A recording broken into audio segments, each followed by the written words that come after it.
Hello, ladies and gentlemen. Jacob Leclerc here with the first in a series of Series 12 reactions. Um, as, of course, Doctor Who is back. We're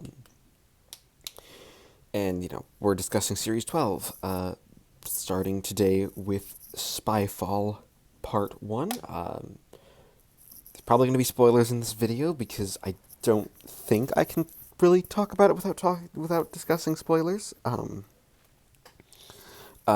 Also, as always, this isn't necessarily meant for young children. Again, to remain COPPA compliant, that's a disclaimer. Doctor Who's a family show, but we are talking from, my intended audience is teens and adults. So yes, with that out of the way, before I actually start talking about Spyfall, because I never actually did a reaction to Resolution. A quick thoughts on that if you're interested. I thought it was okay. The Dalek stuff was the most interesting part, and the Ryan's dad storyline almost felt like it would be good on its own in its own episode, focusing on drama and maybe a different type of alien invasion that would tie in better. Overall, that would get like a 5 out of 10 for me, maybe, because it's issues, though. I like what Chris Chibnall did with the Daleks. He did make them proper and write them pretty well. But, with that out of the way as well, Spyfall Part 1. Okay, I'm going to start with one of my big negatives of the episode, and that's actually the way the episode opened. Felt very choppy. It felt almost rushed to try to get them into the spy situation. I don't mind the idea of all the Doctor and the companions being brought together via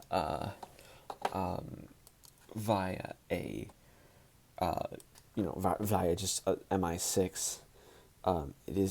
That is interesting, but a lot of that the sequence felt kind of clunky, especially some of the dialogue. Basically, up until the point where we get into the preview clip,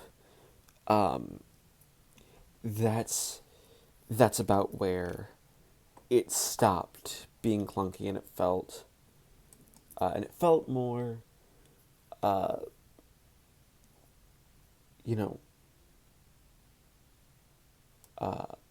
more of a, feeling more streamlined and more, more of a standard sort of thing. It's one of those things where you have a good sense of the story, but you need they need maybe a little more streamlined, a little less clunky dialogue. It felt, where people were complaining about the dialogue, it's mostly these early scenes where I think the dialogue just makes me cringe. Also, the Doctor fixing the TARDIS like it's a car. That was just weird, and a weird thing, and doing it in broad daylight. That just felt weird for me. It felt like they were trying to be quirky for quirky's sake, and that's one of the things I have. That's one of the issues I've had kind of with Jodie Whittaker as the Doctor, is that the quirky nature of the character just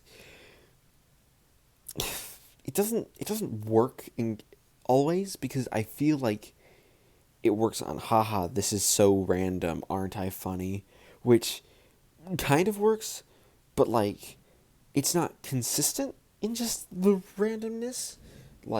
There are points where just it feels good, but after that, oddly enough, once we settled in, by the time they were actually no, by the time they got into the cars all together, that's when the episode mostly started to actually settle into a good pace, and some good intrigue. And I will say, Chris Chibnall has made an incredibly intriguing premise. Something is rewriting the DNA of human beings so quickly, and so completely that it's just stopping them, and they are only, attacking spies, which is just a fascinating idea, an incredibly fascinating idea, because it's one of those things where you're like, oh, this is very much an odd thing. Um, it's not like, oh, here's your standard story. It's a this is weird. This isn't your normal premise, and I think Chibnall has a good does a good job with the premise, and he leads us to the basically to the to this this social media search engine type uh, character played by Lenny Henry, who is great, but is also like, he's kind of a villain, not entirely a villain, but he's acting like a um, you know he's clearly being a villain, but also, you know you don't really get a lot of his motivations, because which I think is nice, keeping him in in sort of a mystery, a sort of a mystery, uh, mystery aspect for the story, because that creates some nice drama and some nice tension here, and and enough is built up where you have these, like, sort of creatures potentially from another universe. Now, actually, I will say this entire first half is a decent setup. Um, it actually enough it does a really good job of adapting the first two episodes of a four-part story, of a potential four-part 20 story, from, like, into the first episode of, like, a 50-minute story. The Doctor gets involved, and there's constant rising action to a cliffhanger, um, and uh, some and the cliffhanger is a decent enough cliffhanger that it really does a solid job of a solid job of recontextualizing some things from earlier in the episode, which I will get to later, and does a good job of keeping you excited for the next part, and also sort of actually doing a twist, which I think, a solid twist. Um, and I will say the twist is good enough that, hopefully, if you haven't had it spoiled for you already, it's good enough to keep secret. Um, but of course, um, but the actual plot of the story is solid. I like Lenny Henry's character a lot, and I think what's interesting is that there's a scene, um, about 2/3 of the way through the episode, where you're basically, obviously, they set up Lenny Henry's character to be a villain. And I like how Chibnall writes the Doctor when she actually confronts him, and how Henry sort of reacts, because it's an interesting reflection on Whittaker's Doctor, is that she's a doctor that I feel like one of her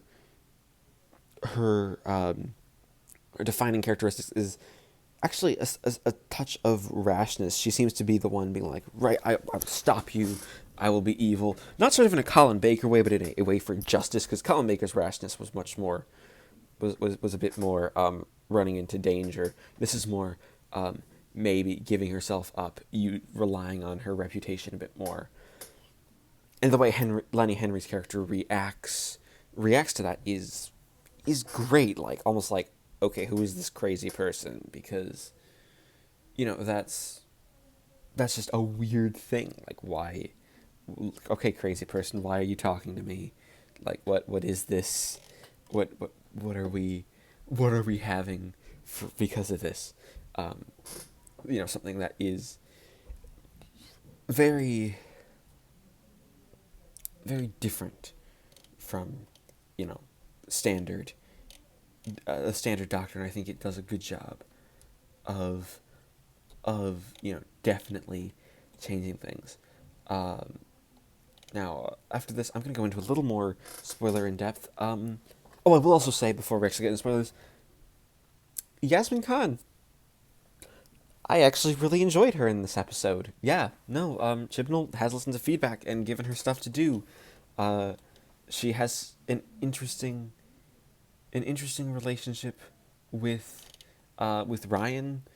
Um, Ryan's trying to get with her sister. Her sister's trying to get with Ryan. She's sort of being the sister in the middle, stopping it, which is actually quite funny, just a little bit. And it's very humanizing. And there's some decent humanizing moments where she's taking charge and she gets scenes um, to really shine and show just how much she is a character, because she has had a problem of not being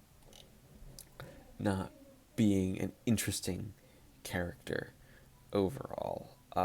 She's got the issue of just being sort of there. That's been a lot of my criticisms, or that's been others' criticisms of her, because she is a character who is just sort of there. Um, so I'm glad for her. I also say a lot of the dangers spelled, but honest spoilers. Um, Stephen Fry's character is yeah, honest spoilers. So your last minute, last chance to click away, before I get into real in-depth spoilers. First, Stephen Fry's character's death. Oof. Okay, like I saw it coming. I hope he's not dead. Really, like obviously he is. Because of those beams. I liked the whole stuff with the sat nav in the car. But I just wanted more Stephen Fry, because he was clicking with Jodie. I'm kind of annoyed the way Chibnall handled the thinking the Doctor is a man. Like, outside of I understand, like, he's read the files. That was fine. Like, that makes sense. But just the Doctor's comment of, oh, I've had an upgrade. That line just feels like it's trying to bait the not my doctor folks. And really, the best thing, in my opinion, to do with the not my doctor folks is just ignore them. Don't give them anything to be baited with. That's just not a smart idea. Because they will take the tiniest crumb and explode it into the show's ruined or something. And but I didn't like that he died early, but he was fun for what he was. He gets them into the story.